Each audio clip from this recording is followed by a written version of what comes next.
네, 어제부터 1월 1일부터 새로 시작된 성경 본문이 신명기입니다. 우리는 2월 초까지 이번 한 달 내내 신명기를 묵상을 하게 됩니다. 잘 아시는 대로 신명기는 모세 오경의 5번째 책이죠. 출애굽한 이스라엘이 40년 광야 생활을 거쳐 가나안 땅에 들어가기 직전에 모세가 하나님의 율법을 마지막으로 또 다시 가르치고 설명한 내용들이 기록된 말씀이 신명기입니다. 40년 광야를 끝나고 이제 가나안으로 올라갈 과제를 앞에 두고 지금 그 광야에서 받은 하나님의 율법을 다시 설명한다. 하나님의 명령을 다시 말한다. 그래서 신명기다 그렇게 말을 합니다. 히브리어 성경 유대인의 언어였던 히브리어로 신명기는 말씀들이라고 하는 그런 의미의 드바림으로 불려졌습니다. 구약의 각 모세 오경의 책들의 각 책의 첫 번째 다른 단어를 그 책의 책명으로 삼았습니다. 드바림 하면 신명기인데 그것은 말씀들. 그래서 우리가 신명기 1장 1절에 보면 이는 모세가 요단 저쪽 숲 맞은편에 아라바 광야 곧 바란과 도벨과 라반과 하세롯과 디사합 사이에서 이스라엘 무리에게 선포한 말씀이니라. 근데 히브리어는 말씀이다. 무슨 말씀이냐? 여기에 선포한 말씀이다. 그래서 첫 번째가 드바림이라고 나오는데, 자, 이것을 히브리어를 그리스어, 헬라어로 번역을 한 책이 70인역이라고 하는 책인데요. 거기에 보면 두 번째 법 또는 거듭되는 법이라는 말의 의미로 사용되어지는 단어를 사용합니다. 그래서 우리 성경도 옛날에 번역을 할 때 한자죠.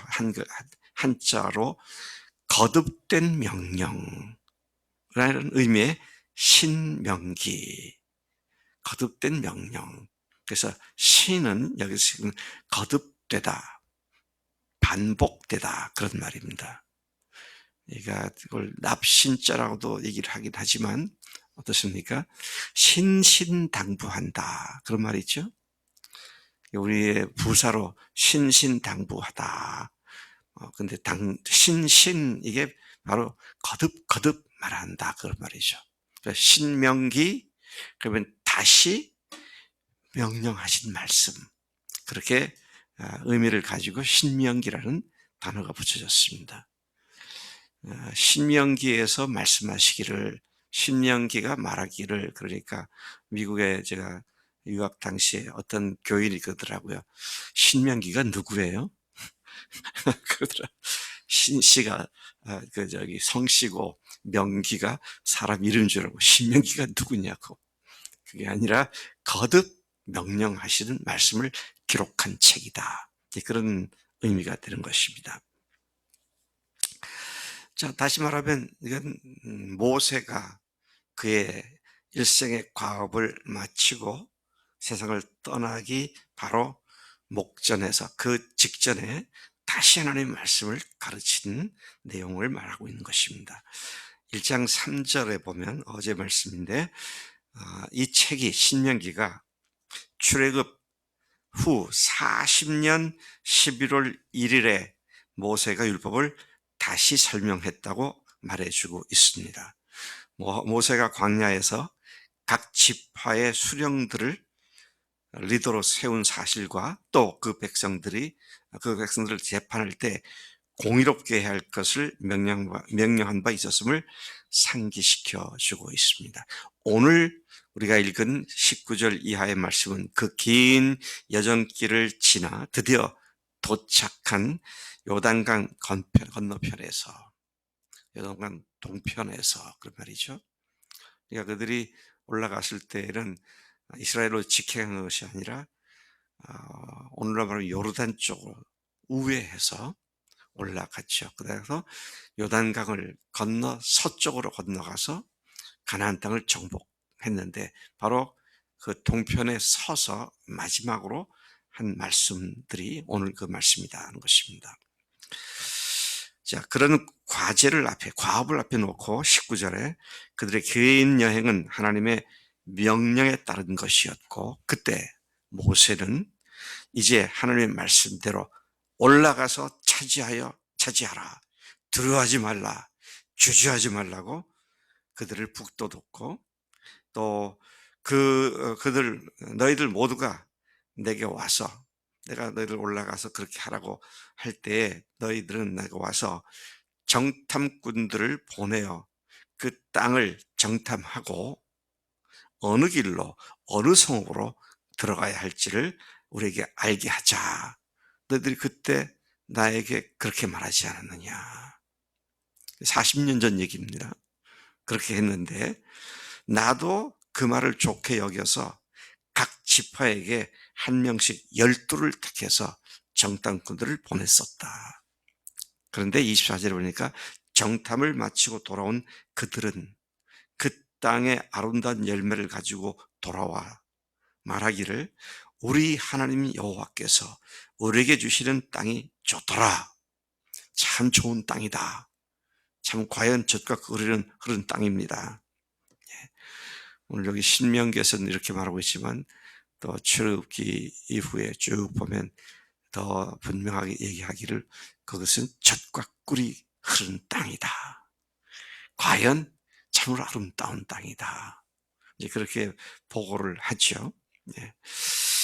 자, 그래서 보고를 했는데 26절 그러나 너희가 우리가 올라가기를 원치 않고 여호와의 명령을 거역하여 장막 중에서 앉아서 원망하기를 여호와께서 우리를 미워하심으로 아모리 족속을 사용하여 우리를 멸하시려고 우리를 애굽 땅에서 인도해 내셨도다라고 원망하고 불평했었다.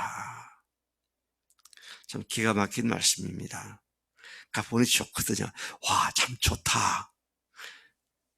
좋은데 뭐 하냐? 그게 그렇게 할 수 없는 걸. 왜? 그쪽 보니까 어마어마한 거인들도 있고 성벽들도 뭐 너무도 높고, 예? 견고하고. 그러니 거기 가면 우리는 아모리 족속에 죽을 수밖에 없는 존재들인데 뭐 이제 뭐 어떡하란 얘기냐. 참 기가 막힌 얘기입니다. 아, 좋다. 근데 어쩌란 말이야. 이게 무슨 말이에요. 나쁘기 때문에 안 올라간다면 모르지만 좋다는데도 자기들 입으로 그렇게 얘기해 놓고는, 그러고는 뭐라 합니까?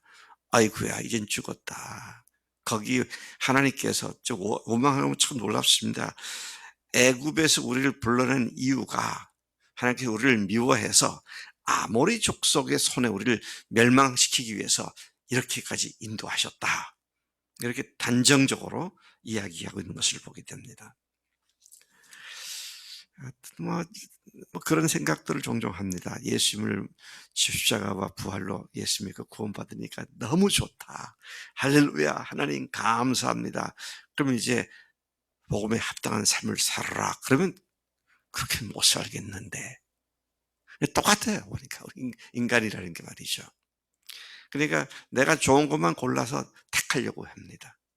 근데 사실 더 좋은 것이 주님께 순종하는 것인데 그거는 못 보고 당장의 눈앞의 것을 좋다 나쁘다의 기준으로 삼고 삶의 근거로 삼는 우리들의 나쁜 습관을 이스라엘 사람들도 그대로 보여주고 있었다는 것이죠. 목적은 좋다. 동의한다. 그러나 그 과정은 싫다. 이런 얘기가 되니까 목적이 분명했으면 대가 지불을 하고 담대하게 나아가는 게 필요하죠. 근데 그냥 대가 지불이 아니라 뭡니까? 하나님께서 결과를 보장해 주신 일인데 결과가 보장되는데 뭐가 두렵습니까? 과정에 그것들이 아무것도 아니라는 사실을 믿게 되기 때문이죠. 그래서 여러분 우리가 무엇을 시도하려고 할 때 참, 이렇게 하면 좋겠구나. 하나님께 주신 길이구나. 그렇게 믿어진다면 그것을 향해서 도전하는 게 필요하죠. 세상에 좋은 것은 결코 어떤 것도 그냥 주어지지 않더라고요. 우스운 건, 나쁜 건 아주 쉬워요. 그래서 제가 우리 집에 문 앞에 있는 텃밭도 이렇게 보니까 날마다 가꿔주고, 비료도 주고, 물도 제때 주고, 그러면 잘 자라는데, 그냥 놔둬두면 잘 자라요. 뭐가? 잡초만 잘 자라요. 그래서 여름에 좀 힘들더라도 손을 대고 힘을 들여야 뭐라도 얻어먹는구나. 조그만 텃밭에 제가 그런 것도 배우게 되는데, 이제 그렇다는 것이죠. 28절에 보면 정탐꾼들에 의하면 그 백성은 우리보다 신장, 키가 크고, 성읍들은 크고, 성곽은 하늘에 닿을 만큼 높고, 거기서 심지어 거인 족속인 아낙 자손도 보았다. 그렇게 보고하면서 우리를 낙심케 하는 말을 하니 우리가 이제는 어디로 가야 하나. 그래서 내가 너희들에게 뭐라 그랬느냐. 그들을 무서워하지 말고 두려워하지 말라. 너희보다 먼저 가시는 너희 하나님께서 애국과 광야에서 너희 목전에서 모든 일을 행하시는 것 같이 이제도 너희를 위해 싸우실 것이다. 또 사람이 자기 아들을 아는 것 같이 너희 하나님께서 너희의 그 고난의 광야길에서도 너희를 안으시고 이곳까지 이르게 하셨다. 그러나 너희가 너희 하나님을 믿지 않았었다. 이게 지금 언제 하는 얘기라고요? 광야 그 매일 마른 날을 먹고 물이 없을 땐 반석을 쳐서 샘물을 내서 마시게 했고 고기가 없다고 아우성실 때는 메추리를 보내서 그들이 정말 실증나도록 고기를 먹였고 무리바에서 그 놀라운 일을 보았고 수많은 대적들을 완파시키고 올라온 그 마지막 그 모든 과정 끝자락에서 다 그것을 본 뒤에도 너희들은 여전히 하나님을 믿지 않았다. 그렇게 말씀을 하시죠. 그러면서 33절에 그분이 누구시냐? 너희보다 먼저 그 길을 가시며 장막 칠 곳을 찾으시고 참 놀랍습니다. 우리에게 새로운 과업을 부여하시고 목표를 제시하고는 내가 너희들에게 이렇게 좋은 목표를 제시했으니 이제 너희들이 한번 힘써 해봐. 그리고 하나님께서 팔짱 끼고 앉아 계신 것이 아니라 어떻게 하셨다고요?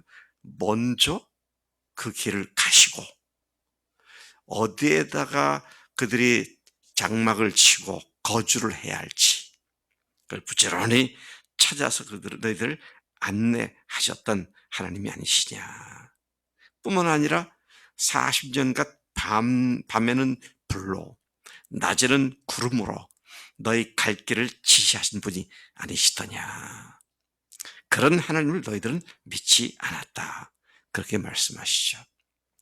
여러분 참 좋은 일은 쉽게 오지 않더라고요.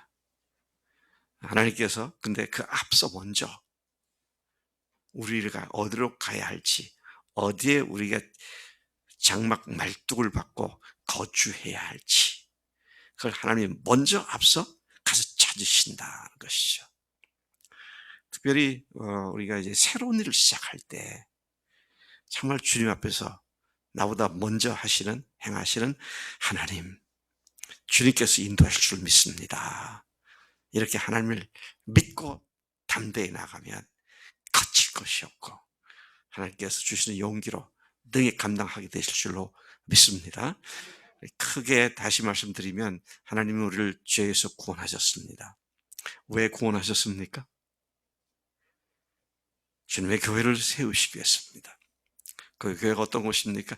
주님의 임재가 그 교회에 있는 교인들뿐만 아니라 안 믿는 사람에게까지 드러나는 교회입니다. 이제 하나님께서 우리 교회를 그런 교회 목적을 두시고 세우셨고 여기까지 인도하셨습니다.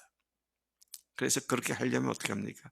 부지런히 주님 앞에 나와서 기도하고 말씀 보고 힘을 합쳐서 모이고 또 주님 앞에서 헌신하여 각자가 있는 곳에서 최선을 다하고, 그렇게 하고 특히 목장이 아름다운 교회의 현장이 되는 곳인데, 목장에 빠지지 않고 참석해서 내가 하나님께 받은 은혜를 거기에 한두 마디 나눔으로 말미암아 다른 형제들을 권고하고 권면하고 격려하는 이런 일들이 지속적으로 있을 때에 하나님께서 우리 교회를 하나님께서 부르신 목적대로 건강하고 아름다운 교회, 주님이 우리 안에 거하신 것이 분명히 객관적으로 볼 수 있는 증거까지 드러내시는 그런 하나님의 역사를 일으키실 줄로 믿습니다. 금년에 우리가 부지런히 주님을 더욱더 깊이 섬기고 의지하고 달려가서 하나님께서 새로운 목회자를 보내셨을 때, 제가 모세면 새로운 목사는 여호수아가 돼서 정복하는 일을 시작하는 놀라운 역사 이루실 줄로 믿습니다. 하나님 아버지 감사합니다. 이 아침 신명기를 통하여 이미 광야 생활에서 주신 그 하나님의 명령을 거듭 다시 설명하는 것을 통하여 우리가 하나님 앞에 어떤 삶을 살아야 하는지를 가르쳐 주시니 감사합니다. 하나님, 참으로 저희들로 하여금 안방에 처박혀서, 방구석에 처박혀서 원망과 불평을 하는 그런 자리에 있지 아니하고 담대히 발걸음을 내딛고 한 걸음 두 걸음 앞으로 나아가 주님께서 우리와 함께 하시고, 아니 우리보다 앞서 행하신 것을 늘 확인하며 주님께서 주신 길이 분명함을 확신하고 나아가는 담대한 믿음의 삶을 되도록 우리를 인도하시는 줄로 믿습니다. 오늘 말씀처럼 그렇게 이스라엘처럼 장막 속에 처박혀 있지 않고 앞으로 담대히 주저하지 않고 나아가는 믿음의 용사를 다 되도록 인도해 주실 줄로 믿습니다. 감사하고 예수님의 이름으로 기도를 쌉나이다. 아멘. 아멘.